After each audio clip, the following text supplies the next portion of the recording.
షేక్ అన్వర్ గారి millionaires wealth creation workshop November 20న నిర్వహిస్తున్న ప్రోగ్రాంలో జాయిన్ అవ్వాలనుకుంటే వెంటనే సంప్రదించండి. నమస్కారం శశికాంత్ గారు. నమస్కారం నారాజ్ గారు. సార్, చాలా ఇప్పుడున్న జనరేషన్ కానివ్వండి, జనరల్గానే మనం చూస్తూ ఉంటాము.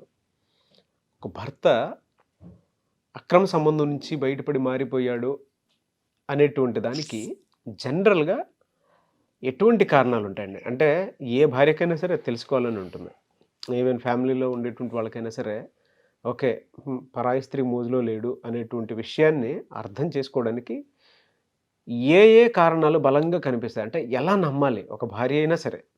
ఎందుకంటే మీరు చాలా కేసెస్ చూస్తూ ఉంటారు, మీ దగ్గర మారిపోయి వచ్చినటువంటి వాళ్ళు కూడా ఉంటారు. సో వాళ్ళల్లో మీరు చూసినటువంటి విషయాలు ఏంటి?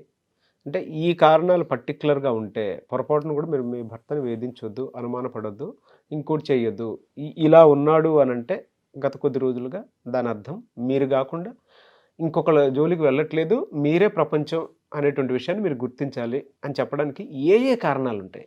ఎలా మారుతారు? బాబా చాలా మంచి టాపిక్ తీస్తారు నారాజ్ గారు. ఇది తరచుగా నా దగ్గరికి వచ్చే కేసెస్ మీరు తీసిన టాపిక్ ఇవాళ. ఓకే, సో ఇప్పుడు మనము ఇవాళ ఇంటర్వ్యూ ఇంటికి దీపం ఇల్లాలు. ఓకే, సో అట్లా మనం స్టార్ట్ చేద్దాము. ఎందుకంటే as a advocate, regular practitioner, I keep getting cases everyday. అంటే ప్రతిరోజు నాకు కేసెస్ వస్తుంటాయి. మీరు నమ్మండి నమ్మకపోండి నాగరాజ్ గారు, డబ్బు విషయం కానీ, ఈ రియల్ ఎస్టేట్ ఇష్యూస్ కానీ, లేకపోతే వేరే ఇష్యూస్ అన్నీ కలిపి 50% అయితే నా దగ్గరికి వచ్చే 50% కేసెస్ ఫ్యామిలీ ఇష్యూసే. ఓకే, సో ఇందులో మేజర్గా వచ్చే ఇష్యూస్ ఏంటి అంటే ఈ అక్రమ సంబంధాలు. Okay, so today we will discuss about ఈ భర్త మారిన తర్వాత మారాడా లేడా ఎలా కనిపెట్టాలి, మారితే ఎలాంటి క్వాలిటీస్ మనం తరచుగా చూస్తాము, మారిన భర్తలో ఎలాంటి క్వాలిటీస్ చూస్తాం అనేది wheel discuss very seriously. And ఇది ప్రతి భార్య నేర్చుకోవాలి కూడా. ఓకే, మనం చెప్పే కొన్ని పాయింట్స్ భార్యలు కూడా చూసుకొని కంపేర్ చేసుకోవాలి. ఓకే, సో ఇప్పుడు మనం భర్త అక్రమ సంబంధంలో ఉన్నాడు, భార్య కనిపెట్టింది, తర్వాత భర్త కన్ఫెస్ అయ్యాడు, ఒప్పుకున్నాడు, సరెండర్ అయ్యాడు, కన్ఫెస్ అయ్యాడు, ఇక మీదట నేను ఇది చేయను, నేను చేసింది తప్పే అని ఒప్పుకున్నాడు. ఫర్ ఎగ్జాంపుల్, ఒప్పుకున్న తర్వాత నేను మారా అంటాడు. ఒకటి ఒరిజినల్గా మారుతారు. మనం ఒరిజినల్గా మారిన వాళ్ళ గురించి డిస్కస్ చేస్తున్నాం, ఒరిజినల్గా మారిన వాళ్ళ గురించి మనం డిస్కస్ చేస్తున్నాం. ఒరిజినల్గా మారిన వాళ్ళు they will realise their mistakes Nagaraj గారు.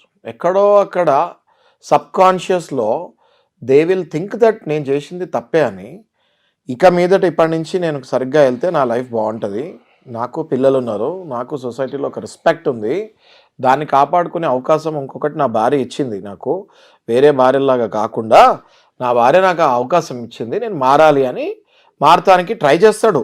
ఎవరు? భర్త. చాలా సీరియస్గా ట్రై చేస్తారు వీళ్ళు. ఓకే, ట్రై చేసినప్పుడు ఎట్లాంటి డిఫరెన్సెస్ కనిపిస్తాయి భార్యకి అంటే, ఇంతకు ముందులాగా నాన్ ట్రాన్స్పరెంట్గా ఉండరు. They will be completely transparent. Completely అంటే కంప్లీట్లీ ట్రాన్స్పరెంట్ అంటే ఆమె చెక్ చేసుకునే పరిస్థితి లేకుండా ఓపెన్గా ప్రతిదీ కూడా, ప్రతి పని కూడా ఆమె కళ్ళ ముందే ఆమెకి తెలిసేటట్టు చేస్తాడు, కావాలని చేస్తాడు అట్లా. ఓకే, సెకండ్ థింగ్, ఈ మొబైల్ ఫోన్స్ పాస్వర్డ్స్ అవి భార్యకి ఫస్టే ఇచ్చేస్తాడు. ఇగో నా ఫోను, ప్లీజ్ ఈ పాస్వర్డ్ నువ్వు కూడా తమ్మెట్టుకో, నేను కూడా తమ్మెట్టుకుంటాను అని చెప్తాడు భర్త. ఓకే, థర్డ్, ఇవన్నీ కాకుండా రెస్పాన్సిబిలిటీ ఎక్కువ తీసుకుంటాడు. ఎవరి మీద? భార్య మీద, పిల్లల మీద రెస్పాన్సిబిలిటీ ఎక్కువ తీసుకుంటాడు. భార్యని నీకేం కావాలి అని ప్రతిరోజు అడుగుతాడు. పిల్లల బావు అవి జాగ్రత్తగా చూసుకుంటాడు. ఏవైనా ఫర్దర్ రెస్పాన్సిబిలిటీస్ ఉంటే భార్యకు సంబంధించి వాళ్ళ ఇంట్లో అవి ఏమైనా అవి కూడా తీసుకుంటాడు. తీసుకొని నేను మంచివాడిని అయ్యాను అని ప్రూవ్ చేసుకుంటానికి చాలా తపన పడుతూ ఉంటాడు. ఓకే, చాలా తపన పడుతుంటాడు నారాజు గారు. ఎందుకంటే ఆ నరకం కూడా చూసుంటాడు కదా. ఎవరైతే అడల్టరీలో ఉంటారో, ఎవరైతే అక్రమ సంబంధంలో ఉంటారో వాళ్ళు బేసిక్గా దే సఫర్ ఏ లాట్. వాళ్ళు నార్మల్ సఫరింగ్ ఉండదు వాళ్ళకి. ఎందుకంటే ఒక దొంగలాగా ఉంటాడు కదా. పరిస్థితి ఏమవుతుంది? పరిస్థితి he will be like A thief at home, right? అలాంటిది ఒక్కసారి జైల్లో నుంచి బయటకు వస్తే ఎట్లుంటుందో పరిస్థితి, ఒక్కసారి అక్రమ సంబంధం నుంచి బయటకు వచ్చి భార్యతోటి చక్కగా ఉన్నప్పుడు ఆ జైల్లో నుంచి బయటకు వచ్చిన ఫీలింగ్లో ఉంటాడు. అప్పుడు జైల్లో నుంచి బయటకు వచ్చిన వాళ్ళందరూ ప్రవర్తన ఎట్లా మారుతుందో వీళ్ళు కూడా భార్య దగ్గరికి అక్రమ సంబంధించి వచ్చిన తర్వాత ప్రవర్తన అలా మారుతుంది. రైట్. ఇప్పుడు ఎప్పుడైనా ఈ భార్య ఇవన్నీ క్వాలిటీస్ చూస్తూ ఉంటుంది. ఎప్పుడైనా ఈ భర్తకి బై మిస్టేక్ మళ్ళీ ఆ అమ్మాయే మెసేజ్ పెడతామో లేకపోతే వేరే ఇంకెవరైనా అమ్మాయి ఫోన్ చేస్తామో జరిగితే ఈ భార్య ఎలా రియాక్ట్ అవ్వాలి అన్నది మనం మాట్లాడతాం. ఎలా రియాక్ట్ అవుతుంది అన్నది కాదు ఇక్కడ, ఎలా రియాక్ట్ అవ్వాలి అన్నది we will talk now. Already మీ భర్త ఒక ఐసీయూలో నుంచి బయటకు వచ్చాడు. అంటే నేను ఐసీయూ అని ఎందుకు కంపేర్ చేస్తున్నా అంటే అది అట్లాంటి క్రిటికల్ మెంటల్ ట్రామా నుంచి బయటపడాలి, మెంటల్ ట్రామా నుంచి సంబంధం అడాప్ట్ చేసుకొని ఈ సమస్య నాదని అడాప్ట్ చేసి ఎస్ ఇప్పుడు నేను మాట్లాడేది మీకు లేట్ 20s ఎర్లీ 30s గురించి మాట్లాడుతున్నా. నారాజు ఆ టైంలోనే మ్యారేజెస్ అయ్యి ఆ పీక్ ఏజ్ లో ఆ డికేడ్ లో 25 to 35 మధ్యలో జరిగే వ్యవహారాలు ఇవన్నీ. ఓకే, ఆఫ్టర్ సర్టన్ ఏజ్ ఇవన్నీ దాటిపోతారు. ఈ 25 to 35 టెండర్ ఏజ్ మ్యారేజ్ అయిన ఫస్ట్ 10 years చాలా ఇంపార్టెంట్. మ్యారిటల్ లైఫ్ని కాపాడుకుంటాం. భార్య మీద భర్త మీద ఇద్దరి మీద ఉంటుంది. ఓకే, సో ఇప్పుడు ఎవరైనా అమ్మాయి కానీ లేకపోతే ఆ ఎక్స్ గర్ల్ ఫ్రెండే కానీ ఎవరైనా చేస్తే ఫోను బై మిస్టేక్ ఈ అబ్బాయి ఇన్వాల్వ్మెంట్ లేకుండా ఈ అబ్బాయి మంచివాడు అయిపోయిన తర్వాత కూడా ఆ అమ్మాయి ఎవరైనా మెసేజ్ పెడతాము లేకపోతే ఫేస్బుక్ ద్వారా కానీ లేకపోతే సోషల్ మీడియా మాధ్యమం ఇన్స్టా ద్వారా కానివ్వండి పింగ్ చేస్తాము, ఆ మెసేజ్ ఈ భార్య ఆ ఫోన్లో ఇప్పుడు ఎట్లాగో పాస్వర్డ్ ఇచ్చేస్తాడు కదా, ఆ పాస్వర్డ్ ఇచ్చిన తర్వాత కూడా మెసేజ్లు వస్తే మీరు దాన్ని అపార్థం చేసుకోకూడదు. పాస్వర్డ్ ఇచ్చింది ఎందుకు మీకు, నేను మారిపోయాను కదా, రైట్, నా కంప్లీట్ ప్రైవసీ నీకు వదిలేసింది ఎందుకు, నేను మారిపోయానే కదా. ఆ టైంలో మెసేజ్ వచ్చినప్పుడు 100% మీరు భర్తతో గొడవ పడకూడదు, కానీ అడగాలి. అడగకపోతే మళ్ళీ ఈ భర్తకి కొంచెం లివరేజ్ ఇచ్చినట్టు అవుతుంది. అడగాలి తప్ప. నేను మళ్ళీ మీకు అదే చెప్తున్నాను అండి, భార్య భర్తకి ఒక తల్లి లాంటిది. Okay, at the same time అప్పుడప్పుడు ఒక గురువు లాంటిది కూడా. ఎందుకంటే 90% లేడీస్ తప్పులు చేయరు. ఆడవాళ్ళు వాళ్ళని మాతృమూర్తులు అంటారు, పితృమూర్తులు అని ఎవరు అనరు. రైట్, మాతృమూర్తులు అంటారు, స్త్రీమూర్తులు అంటారు, పురుషమూర్తులు అని ఎప్పుడైనా విన్నారా?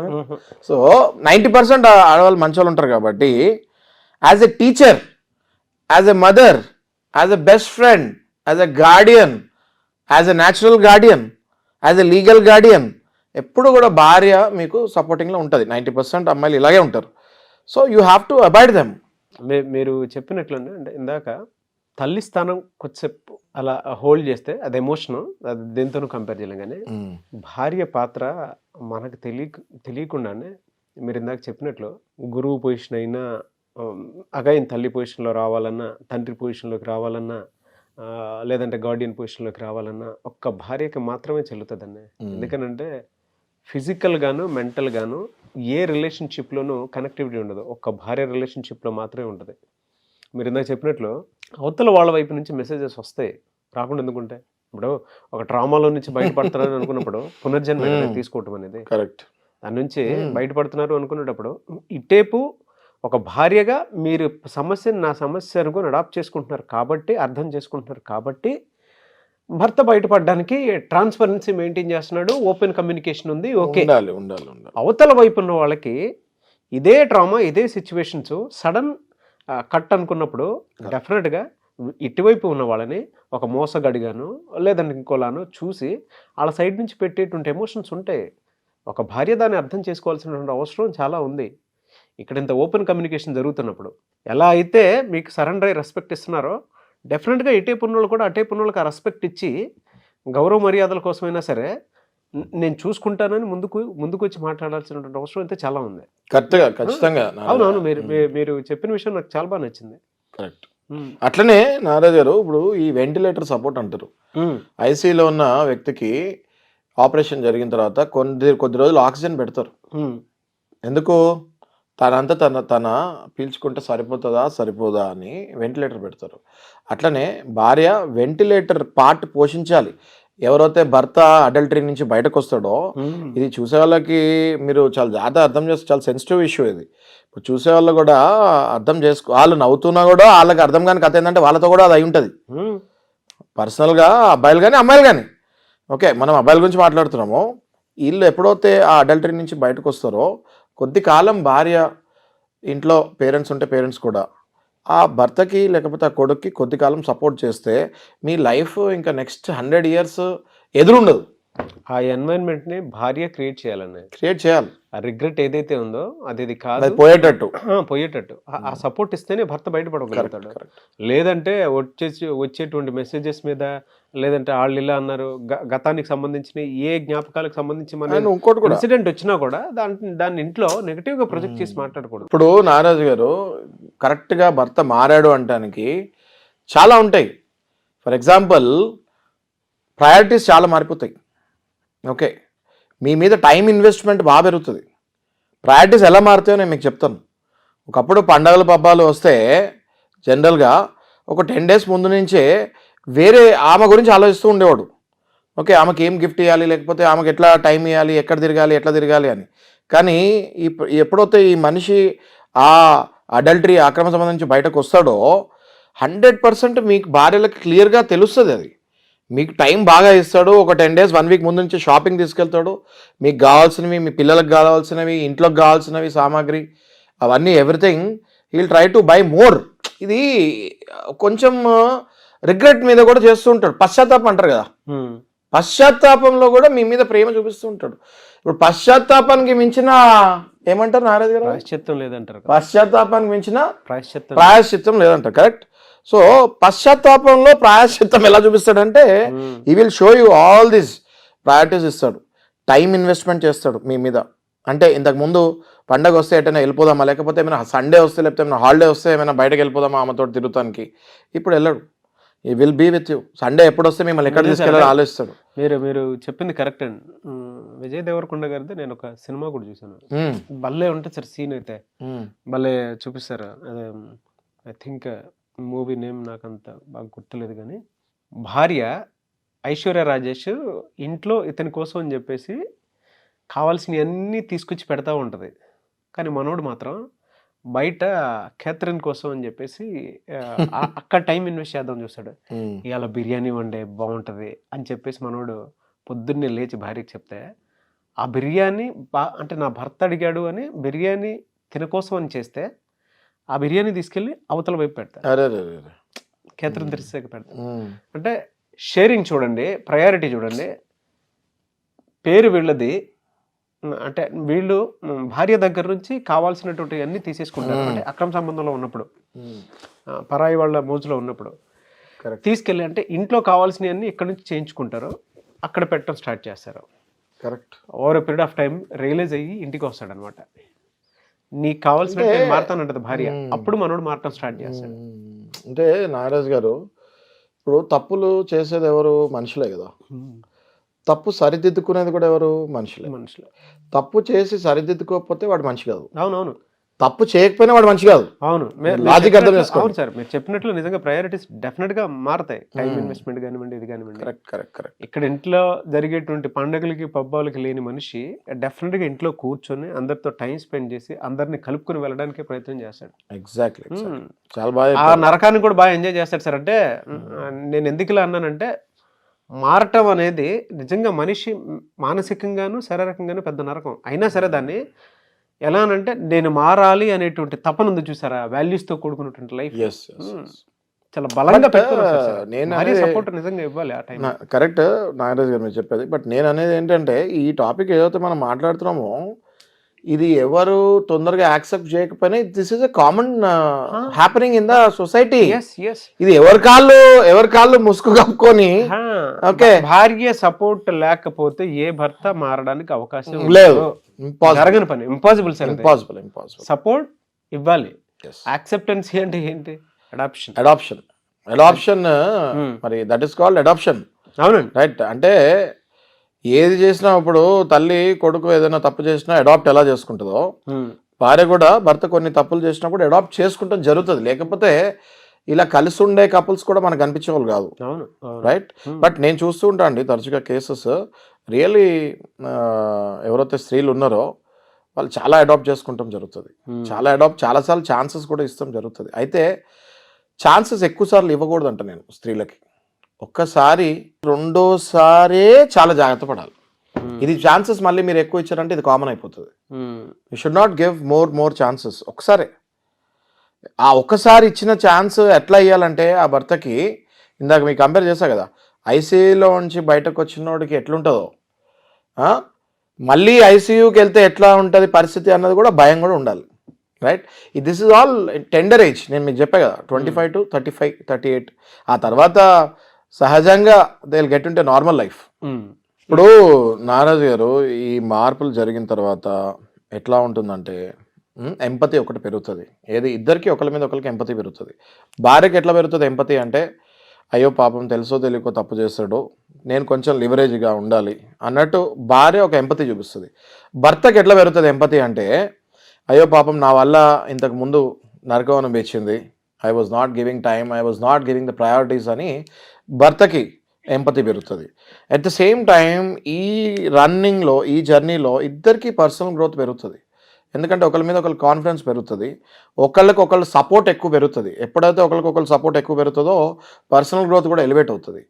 అట్ ద సేమ్ టైం ఇది కాకుండా he will start giving time to the entire ఫ్యామిలీకి టైం ఇస్తారు. ఈ టైం ఇస్తంలోనే ఇద్దరికి మళ్ళీ ఫిజికల్ ఇంటిమెసీ కూడా చక్కగా పెరుగుతుంది.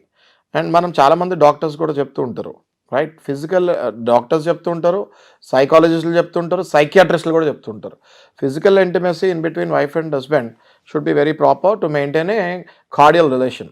ఓకే, సో వీళ్ళిద్దరి మధ్యలో కూడా ఫిజికల్ రిలేషన్ ఇంటిమెసీ కూడా పెరుగుతుంది ఎప్పుడైతే భర్త మారి భార్య సపోర్ట్ చేస్తాం మొదలు పెడుతుందో. ఇవన్నీ మంచి సూచనలు అన్నీ కనపడతాయి, కథ సుఖాంతం అవుతుంది. They will have a very good life in future. ఇప్పుడు నారాజు గారు అట్ ద సేమ్ టైం నేను భార్యలకు కూడా చెప్పేది ఏంటి అంటే, when a husband was in the previous relation, అంటే పాత రిలేషన్లో ఉన్నప్పుడు మీకు ఒక ఒపీనియన్ ఫామ్, అవతల వైపు అమ్మాయి మీద మీరు ఒక నెగిటివ్ ఒపీనియన్ ఫామ్ అవుతాం సహజం. ఆ నెగిటివ్ ఒపీనియన్ని మీరు కూడా స్లోగా కట్ చేసుకొని దాన్ని వదిలేయాలి. మళ్ళీ మీరు మీ భర్తను ఎట్లయితే క్షమించి వదిలేశారో ఆ అవతల వైపు అమ్మాయిని కూడా క్షమించి వదిలేయాలి. ఎందుకు, రీజన్ ఏంటి అంటే, ఇందులో ఆమె చేసిన తప్పు ఎంత ఉందో దానికంటే ఒక 10% ఎక్కువే మీ భర్త తప్పు చేస్తాడు. కాబట్టి ఆ అవతల వైపు ఉన్న అమ్మాయి క్యారెక్టర్ అసాసినేట్ చేస్తాం కానీ ఇట్లాంటి పిచ్చి పనులు చేయకూడదు. నేను తరచుగా అబ్జర్వ్ చేస్తుంటుంది. బట్ మీరు అర్థం చేసుకొని ఎట్లా అయితే మీ లైఫ్ని మీరు సెట్ చేసుకోండి. ఆ అమ్మాయి జీవితం ఇంకా అమ్మాయికి వదిలేసేయండి. మీ భర్త లైఫ్లోకి ఎంటర్ కాకుండా మీ భర్త ఇంకా ఆల్రెడీ మీకు ప్రామిస్ చేశాడు, ఆ క్వాలిటీస్ కనిపిస్తున్నాయి. ఇంకా ఆ అమ్మాయిని అట్లా వదిలేసి ఆ అమ్మాయి క్యారెక్టర్ అసాసినేట్ చేయకుండా, ఆ అమ్మాయి కూడా మీలాగా ఒక అమ్మాయి, అది గుర్తుపెట్టుకొని ఆమె లైఫ్ ఆమెకు వదిలేసేయాలి. ఎలా సార్ మారాడు అనడానికి ఇన్ని డేస్ అట్లా ఏమన్నా? ఒక 90 days సైకలాజికలీ ఒక 90 daysలో మీకు క్లారిటీ వచ్చేస్తుంది. 90 days తర్వాత ఇంకా మళ్ళీ మీకు తిరిగి ఉండదు. పునాది పడటానికి 90 days టైం పడుతుంది. ఈ 90 daysలో ఆల్ దీస్ మనం ఏమేమో మాట్లాడామో, ఏది ప్రయారిటీసు, ఎంపతి, టైము, ఫిజికల్ ఇంటిమెసీ, ఇంకా టైం ఇన్వెస్ట్మెంట్స్, ఫైనాన్షియల్ ఇన్వెస్ట్మెంట్స్, ఇవన్నీ ఇప్పుడు గూగుల్లో, ఫోన్పేలో మీ ఎట్లాగో పాస్వర్డ్స్ ఇచ్చేస్తాడు కాబట్టి గూగుల్లో, ఫోన్పేలో చూస్తుంటారు మీరు, అన్ని జెన్యూన్ ట్రాన్సాక్షన్స్ ఉంటాయి. ఇంతకుముందు పాత చూస్తుంటే వేరే ట్రాన్సాక్షన్స్ ఉంటాయి. ఇప్పుడు అన్ని జెన్యూన్ ట్రాన్సాక్షన్స్ ఉంటాయి. మీ పిల్లలు ఫీజు కడతామో, లేకపోతే మీ గురించి ఏదో ఖర్చు పెడతామో, లేకపోతే ఇంటి గురించి ఖర్చు పెడతామో, లేకపోతే ఏదైనా ఫ్యూచర్ డెవలప్మెంట్ గురించి ఖర్చు, ఇవే ఉంటాయి. Okay, all these things you can make it out అండి. You can make it out very easy. దీనికి పెద్ద సైకాలజీ కూడా అవసరం లేదు, కామన్ సెన్స్ ఉంటే చాలు. మీరు ఇలా చెప్తుంటే నాకు చాలా విషయాలు గుర్తొచ్చాయండి. ఎలానంటే, భర్త మారడానికి భార్య సపోర్ట్ లేకపోతే జరిగిన పని. కొంతమంది ఆడపిల్లలు మేబీ ఈ వీడియో చూసిన తర్వాత నేను నా భర్తకు ఆ సపోర్ట్ ఇవ్వలేకపోయానేమో అనేటువంటి ఏడుపు వచ్చేస్తుంది కూడా. ఓహో, ఈ విషయాల్లో మారిపోయి ఉంటాడు, నేను అది అబ్జర్వ్ చేయకపోయి ఉంటాను, మేబీ ఈ విషయంలో నేను సపోర్ట్ ఇస్తే బాగుందని ఈ రోజు నుంచి సపోర్ట్ చేసేటువంటి వాళ్ళు ఉంటారు. అండ్ కొంతమంది కౌన్సిలింగ్కి మీ దగ్గరికి తీసుకొచ్చేటువంటి వాళ్ళు ఉంటారు. కొంతమంది ఎన్ని చెప్పినా మారట్లేదు, ఏం చేస్తే బాగుంటుంది అనుకున్నటువంటి వాళ్ళు ఉంటారు. క్విక్లీ నాగరాజు గారు ఇది చాలా మంచి పాయింట్ తీశారు. దీనికి కనుక 1 lakh వ్యూవర్షిప్ దాటిందంటే మనకి డెఫినెట్గా we will do part 2 video on the same thing. Okay, దీనికి ఏం చేయాలి అంటే, there are 2 things. One is giving counseling to the husband along with the wife. Second thing is trying to create a fear among the husbands through the legal consequences. Okay, so ఇది మనం we will do in the part 2 video. We will see అది కూడా 1 lakh viewership వచ్చి కింద అడిగితే minimum అప్పటికి అంటే మీ భర్త ఇన్ని చేసినా మారట్లేదు, ఈ క్వాలిటీస్ మీలో వాళ్ళలో కనిపించట్లేదు అనుకున్నప్పుడు, ఏదో రకంగా మిమ్మల్ని టార్చర్ పెడుతున్నారు అనుకున్నప్పుడు ఎలా బయటపడాలి అని అంటే, పార్ట్ 2 మీకు కనుక కావాలి అనుకుంటే కింద కామెంట్ బాక్స్లో ఒక 100 కామెంట్స్, 1 lakh వ్యూవర్షిప్ ఇస్తే డెఫినెట్గా వీడియో నచ్చితే దాని మీద మేము వీడియో చేయడం జరుగుతుంది. అండ్ నేను ఛాలెంజెస్ చెప్తున్నాను నాగరాజ్ గారు, ఇట్లాంటి రిలేషన్స్లో ఎక్స్ట్రా మ్యారిటల్ అఫైర్స్లో ఉన్న హస్బెండ్స్ ఈ వైఫ్స్ మా దగ్గరికి వచ్చినా, లేకపోతే ఎక్స్ట్రా మ్యారిటల్ రిలేషన్స్లో ఉన్న వైఫ్స్ హస్బెండ్స్ మా దగ్గరికి వచ్చినా 90% నేను గ్యారంటీతో చెప్తున్నా వీ విల్ చేంజ్ దెమ్. 100% చెప్పలేను కానీ 90% గ్యారంటీతో చెప్తున్నా వీ విల్ చేంజ్ దెమ్. 90% అంటే ఏంటి, 100లో 90 మంది గ్యారంటీగా మారుతారని. అంతే అంతే రైట్, ఈ 90 మంది 100% మారుతారు. ఓకే, అది నేను గ్యారంటీతో చెప్పగలుగుతాను. మారని వాళ్ళు ఎవరైనా లేరు అనుకుంటే కింద పార్ట్ 2 కావాలనుకుంటే దాని మీద కూడా వీడియో చేస్తాము. బట్ 1 lakh వ్యూవర్షిప్ ఉండాలి, అది కూడా ఈ రోజే కనిపించాలి, వీడియో రిలీజ్ అయిన రోజే.